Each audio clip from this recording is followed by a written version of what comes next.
Hello everyone and welcome to your own channel trending exam. तो जैसा कि आप लोगों को पता ही है कि हम लोग चैप्टर नंबर 12 कर रहे हैं घटना चक्र वाली बुक का। और ये है हमारा पॉवर्टी का यानी गरीबी का चैप्टर, जिसके अंदर हम लोगों ने 1 से लेकर के 35 तक के प्रीवियस ईयर के क्वेश्चन जो है वो कर लिए हैं, नोट्स हमने डिस्कस कर लिए हैं। आज हम करेंगे 36 से। ठीक है, अगर आप लोगों ने अभी तक हमारे प्रीवियस वीडियोस का नहीं देखे हैं तो मैं आपको उसका लिंक डिस्क्रिप्शन बॉक्स में दे दूंगा। पूरी प्लेलिस्ट अवेलेबल है, आप वहां से सारे वीडियोस देख सकते हैं। और साथ ही साथ ये जो पीडीएफ है मैं इसका भी लिंक आपको डिस्क्रिप्शन बॉक्स में दे दूंगा, ताकि आप ये इसे भी डाउनलोड करके खुद से सेल्फ स्टडी के लिए भी यूज कर सकते हैं। ठीक है, तो चलिए बिना किसी देरी के स्टार्ट करते हैं आज की वीडियो।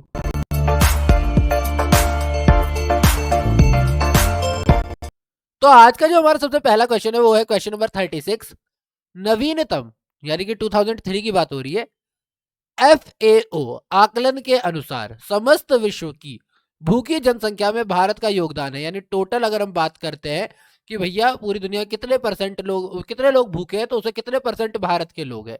तो अगर इसकी बात करूं तो पूरी दुनिया का लगभग 1/3 यानी 30% 2003 के हिसाब से, ठीक है, 30% लोग जो है वो भारत का योगदान है पूरे विश्व की जनसंख्या में। ठीक है, प्रश्न काल में विकल्प सी सही उत्तर था।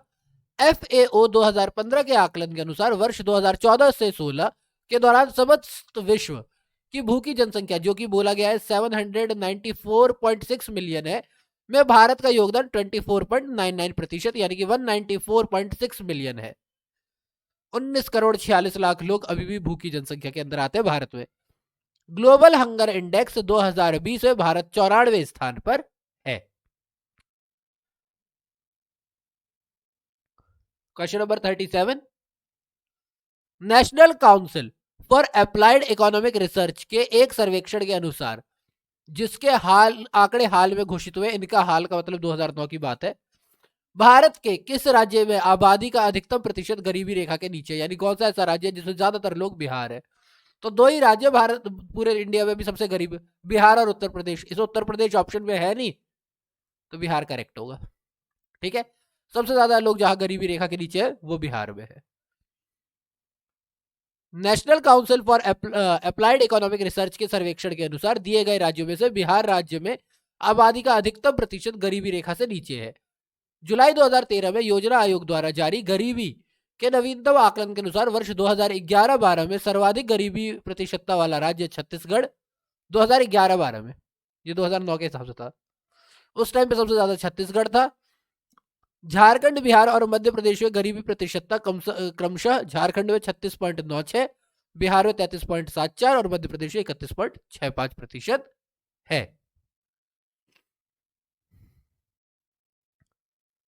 38। कथन बिहार भारत का एक पिछड़ा राज्य, देखो ये बात तो सच है कि भारत का एक पिछड़ा राज्य तो है। सेकंड, यहां विकास के स्तर में क्षेत्रीय भिन्नता मिलती है। क्षेत्रीय भिन्नता मतलब कि बिहार के कुछ राज्य, कुछ इलाके जो है वो तो काफी ज्यादा अच्छे हैं, और हमारे जो देश का विकास है वो कुछ राज्यों में काफी अच्छा है, बिहार में उतना अच्छा नहीं है। तो क्षेत्रीय स्तर है, पर क्या इसी वजह से भारत का पिछड़ा राज्य नहीं? बात तो दोनों सही है, लेकिन ये सही व्याख्या नहीं है। बिहार का एक सॉरी बिहार का एक पिछड़ा राज्य होना विकास के स्तर की जो क्षेत्रीय भिन्नता है इसके कारण नहीं है। ठीक है, तो ये होगा। बिहार राज्य के पिछड़ेपन का कारण वहां की सामाजिक, आर्थिक एवं राजनीतिक परिस्थितियां हैं। बिहार राज्य में शिक्षा में कमी है, आय की विषमता है, सामाजिक रूढ़ियां यानी बहुत सारी परंपराएं हैं, उद्योग धंधों का अभाव है और राजनीतिक इच्छा शक्ति की कमी आदि के कारण पिछड़ापन मौजूद है। बिहार में विकास के स्तर में क्षेत्रीय भिन्नता भी मौजूद है, परंतु यह बिहार के अल्प पिछड़ेपन का कारण नहीं बल्कि उसका परिणाम है। तो क्षेत्रीय भिन्नता जो है परिणाम है, रीजन नहीं है। इस वजह से वो पॉइंट गलत है, सही व्याख्या नहीं है। बात तो सही है पर सही व्याख्या नहीं। Question number 39। योजना आयोग की वर्ष 2099 और 2000 की रिपोर्ट के अनुसार गरीबी रेखा से नीचे के लोगों का अधिकतम प्रतिशत है कौन सी जगह पर? अब क्योंकि ये उस टाइम की बात हो रही है, 1999 से 2000 के बीच की बात हो रही है, क्योंकि ये क्वेश्चन 2000 में भी आया हुआ है, 2006 में भी है, 5 में भी है, 2 में भी है, फिर से 14 में भी है। अगर ईयर वाइज आपको दे दिया जाए, जैसे ईयर वाइज वहां पर भी दे रखा था 2011 वाला जिसमें छत्तीसगढ़ था, तो उस हिसाब से उड़ीसा है, जब ईयर वाइज की बात की जाए तो। योजना आयोग की गरीबी पर वर्ष 1999 और 2000 में प्रकाशित रिपोर्ट के अनुसार सर्वाधिक निर्धनता अनुपात उड़ीसा में 47.1 था। जुलाई 2013 में जारी योजना आयोग का गरीबी के नवीनतम आकलन, जो कि तेंदुलकर प्रावधि के अनुसार 2011-12 में ये कुछ तरीके थे। सर्वाधिक गरीबी जनसंख्या वाले राज्य कौन से थे? सबसे ज्यादा उत्तर प्रदेश, उसके बाद बिहार, उसके बाद मध्य प्रदेश, उसके बाद महाराष्ट्र, उसके बाद पश्चिम बंगाल। ठीक है, लेकिन वहीं पर अगर सबसे ज्यादा गरीबी प्रतिशतता वाले, यानी जहां पर गरीबों की परसेंटेज सबसे ज्यादा है, तो 11-12 सबसे पहले झारखंड, सॉरी छत्तीसगढ़, फिर झारखंड, फिर मणिपुर, फिर अरुणाचल प्रदेश और फिर बिहार। संपूर्ण भारत का ये है, संपूर्ण भारत का ये है। क्लियर हो गई बात? सिंपल है, कोई ज्यादा बड़ी चीज नहीं है।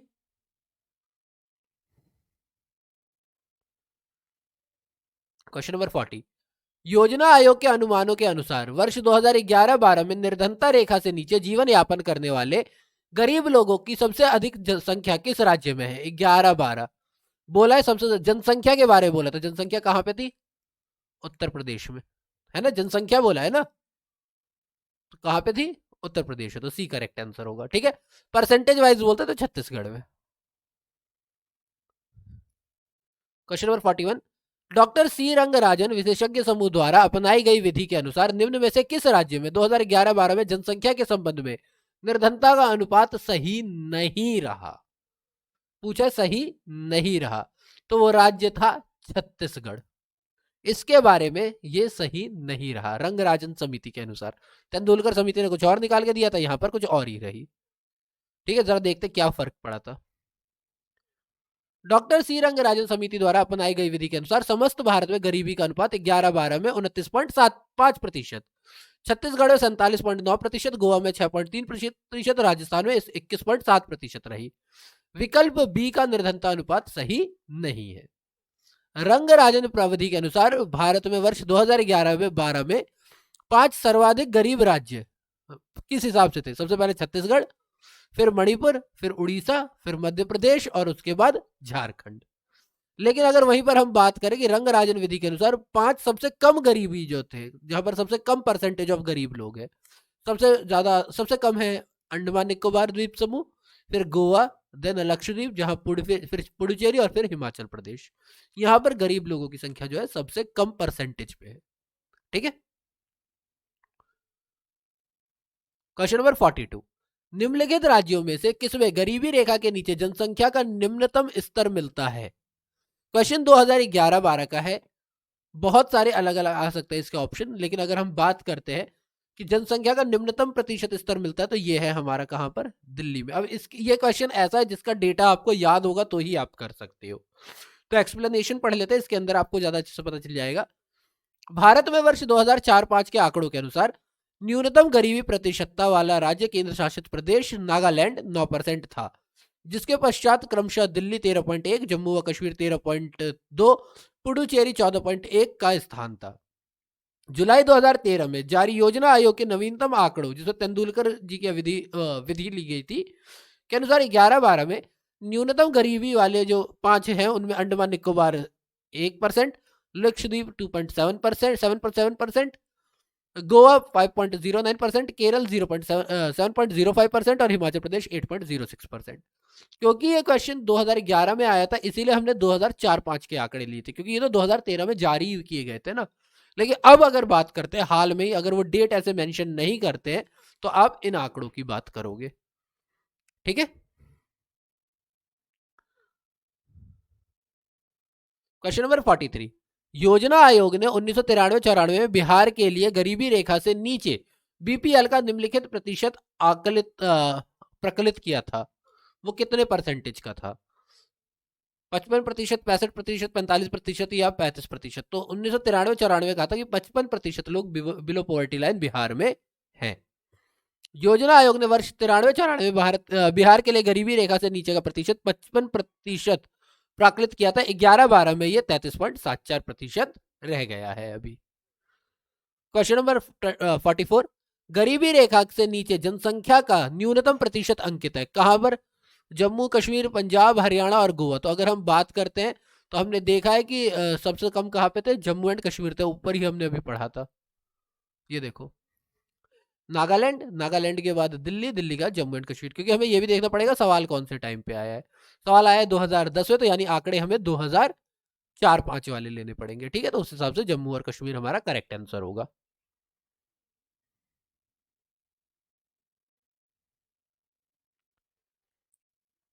प्रश्नकाल की संवर्धित अवधि के दौरान 2004-5 के आधिकारिक गरीबी प्रतिशत आंकड़ों के अनुसार दिए गए विकल्पों में न्यूनतम गरीबी प्रतिशतता वाला राज्य जम्मू एंड कश्मीर था। तेंदुलकर समिति द्वारा प्रस्तुत विधि के आधार पर प्राप्त गरीबी प्रतिशत आंकड़ों के संदर्भ में दिए गए राज्यों में 2004-5 में गरीबी रेखा के नीचे की जनसंख्या का न्यूनतम प्रतिशत वाला राज्य जम्मू और कश्मीर ही था। वर्तमान में जो कि रंगराजन जी की विधि है, उसके हिसाब से अगर हम बात करते हैं तो इसमें अंडमान और निकोबार जो है सबसे कम है, और उसके बाद क्या है, गोवा है। ठीक है, न्यूनतम प्रतिशत या तो अंडमान निकोबार की है या तो फिर गोवा की है। क्वेश्चन नंबर 45, निम्नलिखित राज्यों में से किसमें गरीबी रेखा से नीचे न्यूनतम प्रतिशत का योगदान है? 2010 2004-5 का है, तो अगर उसके हिसाब से हम बात करते हैं तो ये दोनों ही टाइम पे हमारा क्या रहा है, केरल रहा है। किस गरीबी रेखा से नीचे न्यूनतम प्रतिशत सबसे कम जो है वो कहां पर है? तो केरल पहले 2009-10 में 12 थी, अभी 7.05 है। पंजाब 15.9 थी, अभी 8.26 है। आंध्र प्रदेश 21.1 9.20। गुजरात पहले 23 थी, अभी 16.63 है। दोनों ही हालातों में हमारा केरल करेक्ट आंसर होगा। क्वेश्चन नंबर 46, विश्व बैंक की रिपोर्ट के अनुसार भारत में 50% से अधिक निर्धन इन 4 राज्यों में निवास करते हैं। कहां पर? बिहार, उत्तर प्रदेश, मध्य प्रदेश, उड़ीसा। देखो बिहार और उत्तर प्रदेश जहां पर एक साथ आ गया वो तो वैसे भी होगा, लेकिन जम्मू कश्मीर और मध्य प्रदेश की बात की जाए तो यहां पर मध्य प्रदेश ज्यादा है, तो इसीलिए ए हमारा करेक्ट होगा। ठीक है, 2008 का क्वेश्चन है। विश्व बैंक की रिपोर्ट के अनुसार लगभग 50% से अधिक निर्धन लोग देश के इन 4 राज्यों में रहते हैं। कौन कौन से? बिहार, उत्तर प्रदेश, मध्य प्रदेश और उड़ीसा। सोच लो, हमारे देश की 50% से ज्यादा गरीब जनता इन्हीं 4 राज्यों में है। क्या कर सकते हैं, होगा भी। खैर, निम्नलिखित में से कौन सा एक सही जोड़ा सही है? कौन सा जोड़ा सही है? तो यहाँ की अगर मैं बात करता हूँ ना, तो इसमें से एक्चुअली कोई सा भी जोड़ा जो है सही नहीं है। अगर मैं 93-94 के हिसाब से बात करता हूँ, इनमें से कोई सा भी जोड़ा सही नहीं है। पंजाब 45.3% नहीं, बिहार 13.8 बिल्कुल नहीं, उत्तर प्रदेश 49.5 बिल्कुल नहीं, राजस्थान 34.3 बिल्कुल नहीं। तो अगर हम देखते हैं, आंकड़े देखते हैं, तो पंजाब उस टाइम पे 20.4 था, अभी 8.6 है। बिहार उस टाइम पे 62.5 था, अभी 33.74 है। उत्तर प्रदेश उस टाइम पे 51 था, अभी 29.43 है। और राजस्थान 40.9 था, अभी 14.1 है। तो आप देख सकते हैं इनमें से कोई सा भी मैच नहीं कर रहा है, इसीलिए दोनों ही गलत है। ठीक है, 48, मध्य प्रदेश को भारत का इथियोपिया कहा जाता है। ओके, उसके प्रमुख लक्षण अत्यधिक बाल मृत्यु दर एवं कुपोषण है। देखो बात तो सच है कि मध्य प्रदेश में कुपोषण और बाल मृत्यु दर बहुत ज्यादा है, तो इसीलिए व्याख्या तो सही है, और इसीलिए इसको इथियोपिया भी कहा जाता है। तो ए करेक्ट आंसर है। भारत राज्य भूख सूचकांक इंडिया स्टेट हंगर इंडेक्स जो वर्ष 2008 में प्रकाशित हुई थी, के अनुसार भारत में सर्वाधिक खराब स्थिति मध्य प्रदेश की थी।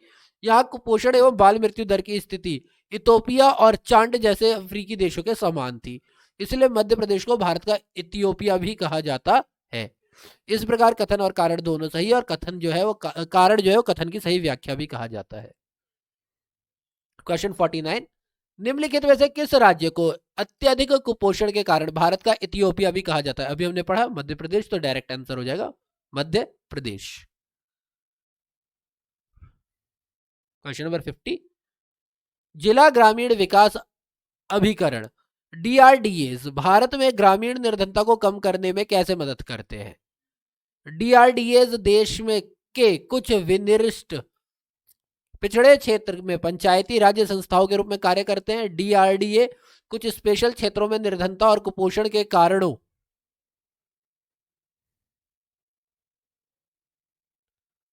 का वैज्ञानिक अध्ययन करते हैं और उनके समाधान में विस्तृत उपाय तैयार करते हैं। डीआरडीए निर्धनता रोधी कार्यक्रमों को प्रभावी कार्यान्वयन हेतु अंतर क्षेत्रीय इंटर सेक्टोरल तथा अंतर विभागीय समन्वय और सहयोग सुरक्षित करते हैं। और डीआरडीए कहते हैं निर्धनता रोगी कार्यक्रमों के लिए मिले गए कोष पर निगरानी रखते हैं और यह सुनिश्चित करते हैं कि उनका प्रभावी उपयोग हो। तो रियल बात यही है कि डीआरडीए का जो मेन काम है वो निर्धनता रोधी लोगों से चीजों से ही है, इसीलिए इनमें से जो है 3 और 4 करेक्ट होगा। ठीक है, बी हमारा करेक्ट ऑप्शन है। जिला ग्रामीण विकास प्राधिकरण डिस्ट्रिक्ट रूरल डेवलपमेंट एजेंसीज डीआरडीएस का प्रमुख कार्य ग्रामीण भारत में निर्धनता को कम करने में मदद करना है। यह अभिकरण निर्धनता रोधी कार्यक्रमों के प्रभावी कार्यान्वयन हेतु अंतर क्षेत्रीय और अंतर विभागीय समन्वय व सहयोग सुनिश्चित करते हैं। यह निर्धनता दूर करने के लिए बनाए गए कोष की निगरानी के साथ साथ उनका प्रभावी क्रियान्वयन भी सुनिश्चित करते हैं।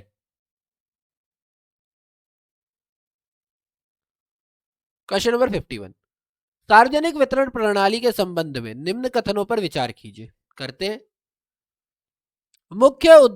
सार्वजनिक वितरण प्रणाली यानी पब्लिक डिस्ट्रीब्यूटिव सिस्टम जो है उसका मुख्य उद्देश्य था सब्सिडाइज्ड कीमतों पर आवश्यक वस्तु प्रदान करना। ये बात तो सच है। यह कीमत सहायक कार्यक्रम की तरफ प्रारंभ किया गया था। ये बात भी सही है।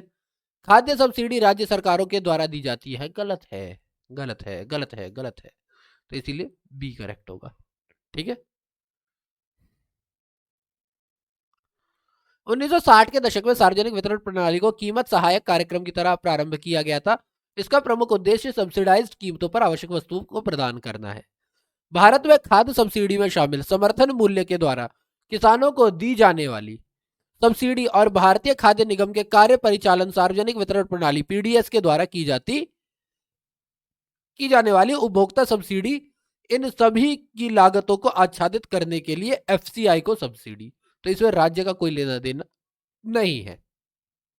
ठीक है।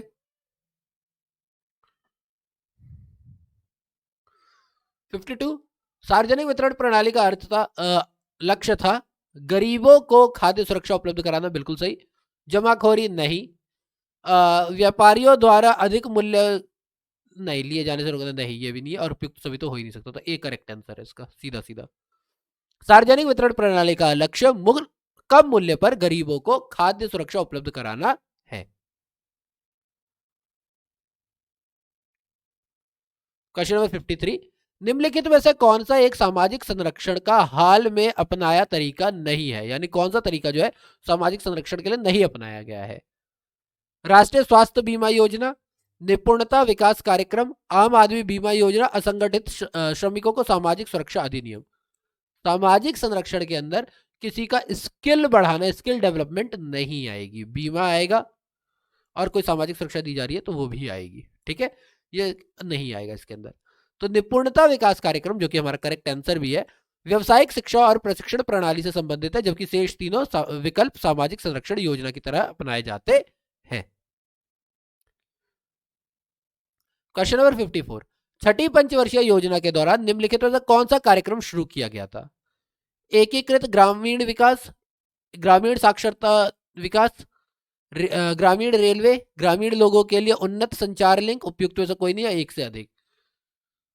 तो छठी पंचवर्षीय योजना की अगर मैं बात करूं तो उस वक्त एकीकृत ग्रामीण विकास इसी को शुरू किया गया था। छठी योजना का काल जो कि 1980 से 85 तक था रहा तथा एकीकृत ग्रामीण विकास कार्यक्रम 2 अक्टूबर 1980 से को प्रारंभ किया गया था। एकीकृत ग्रामीण विकास कार्यक्रम को छठी पंचवर्षीय योजना में प्रारंभ किया गया था। इस योजना का मुख्य लक्ष्य ग्रामीण निर्धन परिवारों को स्वरोजगार हेतु ऋण उपलब्ध कराकर उन्हें रोजगार प्रदान करना था, जिससे सहायता प्राप्त परिवार गरीबी रेखा से ऊपर उठ सके। अप्रैल 1999 में इसे स्वर्ण जयंती स्वरोजगार योजना से मिला दिया गया। क्वेश्चन नंबर 55, निम्नलिखित में से कौन सा कार्यक्रम ग्रामीण भारत में गरीबी दूर करने हेतु था। IRDP, ट्राइसम,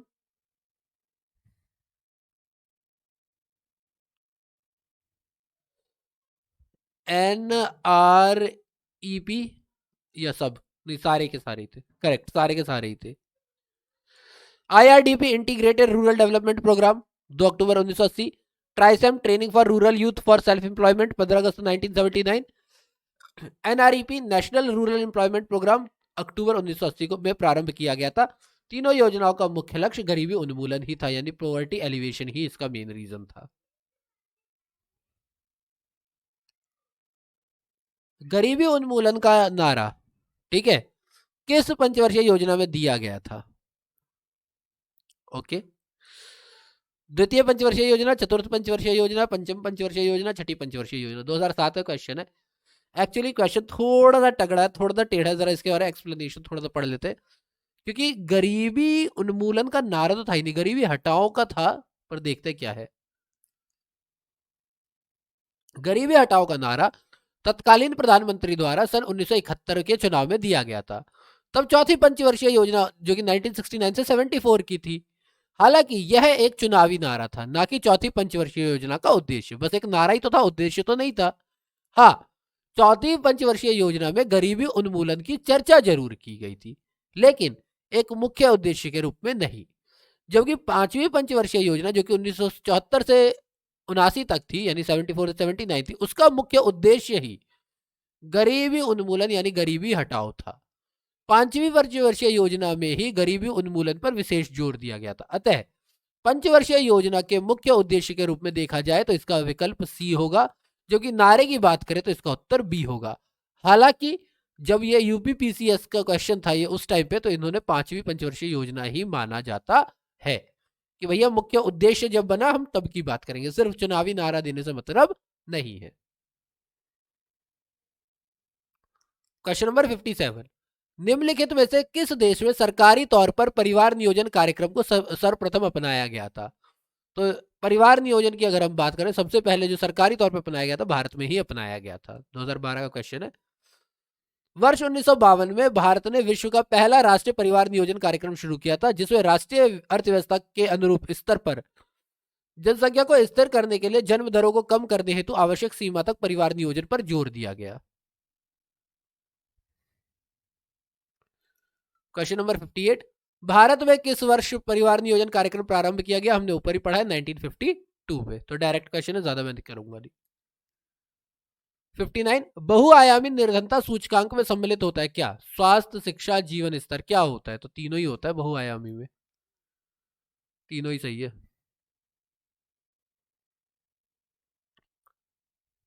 वैश्विक बहुआयामी गरीबी सूचकांक 100 से अधिक विकासशील देशों में चरम बहुआयामी गरीबी का एक अंतरराष्ट्रीय मापक है। यह शिक्षा, स्वास्थ्य और जीवन स्तर के संदर्भ में चरम निर्धनता एक्यूट पॉवर्टी का मापन करता है। क्वेश्चन नंबर 60, निम्नलिखित में कौन सा एक सूचकांक भारत में गरीबी की तीव्रता के माप के लिए सबसे उपयुक्त है?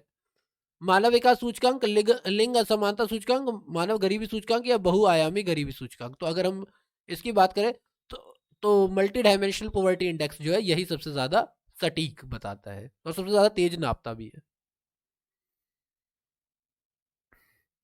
भारत जैसे विकासशील देशों में गरीबी की तीव्रता को मापन हेतु बहुआयामी गरीबी सूचकांक एमपीआई उपयुक्त विकल्प में सबसे उपयुक्त है। एमपीआई में स्वास्थ्य, शिक्षा और जीवन स्तर जैसे आयामों को रखा गया है। एमपीआई में प्रथम बार प्रयोग मानव विकास सूचकांक वर्ष 2010 में किया गया। इसके आयाम निम्नलिखित है, यानी ये कौन कौन से सेक्टर में काम करता है? तो शिक्षा के लिए ये दो चीजें देखता है, स्वास्थ्य में ये 2 बातें देखता है और जीवन स्तर के लिए 6 बातों पर ध्यान देता है। उस स्कूलिंग वर्ष 1/6 वेटेज लेता है ये उसके लिए। विद्यालय में उपस्थिति उसको भी 1/6 वेटेज देता है। शिशु मृत्यु दर को 1/6 वेटेज मिलती है और पोषण को 1/6, जो कि विद्युत को 1/18, शौचालय को 1/18, पेयजल को 1/18, मकान को 1/18, रसोई ईंधन को 1/18 और परिसंपत्ति धारिता को 1/18। ये इसका वेटेज है। क्वेश्चन नंबर 61, यूएनडीपी के समर्थन में ऑक्सफोर्ड निर्धनता एवं मानव विकास नेतृत्व द्वारा विकसित बहुआयामी निर्धनता सूचकांक में निम्नलिखित में कौन सा सम्मिलित है या कौन से सम्मिलित है?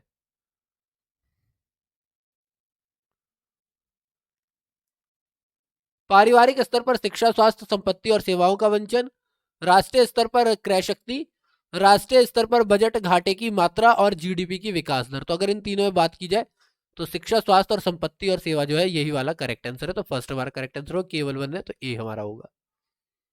संयुक्त राष्ट्र के विकास कार्यक्रमों के समर्थन से ऑक्सफोर्ड निर्धनता एवं मानव विकास नेतृत्व द्वारा विकसित बहुआयामी निर्धनता सूचकांक में पारिवारिक स्तर पर शिक्षा, स्वास्थ्य, संपत्ति और सेवाओं से वंचित किया जाना शामिल है।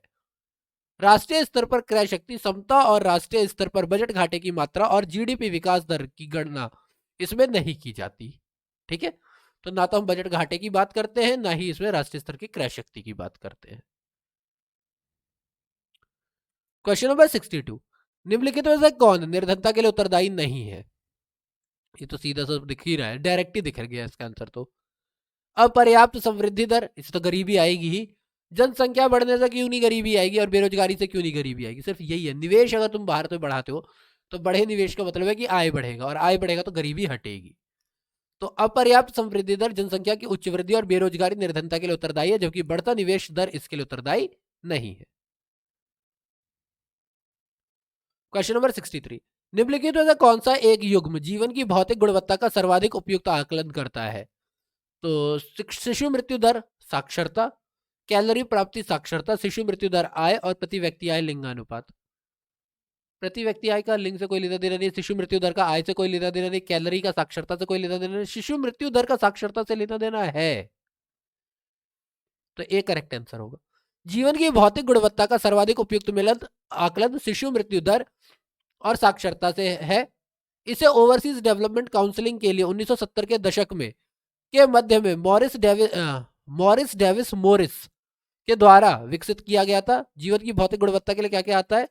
साक्षरता दर ले लो, शिशु मृत्यु दर का इंडेक्स ले लो, जीवन प्रत्याशा ले लो, और तीनों का एवरेज निकाल दो। क्वेश्चन नंबर 64, पर्यावरण कुजनेट्स वक्र पर्यावरणीय क्षति और प्रति व्यक्ति जीडीपी के मध्य संबंध को दर्शाता है। यह पर्यावरणीय कुजनेट्स वक्र का आकार किस प्रकार का होता है? तो ये बेसिकली उल्टा यू शेप का होता है। ठीक है, उल्टा यू आकार होता है इसका। पर्यावरण कुजनेट्स कर्व यानी वक्र पर्यावरण निम्नीकरण यानी कि इन्वायरमेंटल डिग्रेडेशन और प्रति व्यक्ति जीडीपी के मध्य संबंध प्रदर्शित करता है।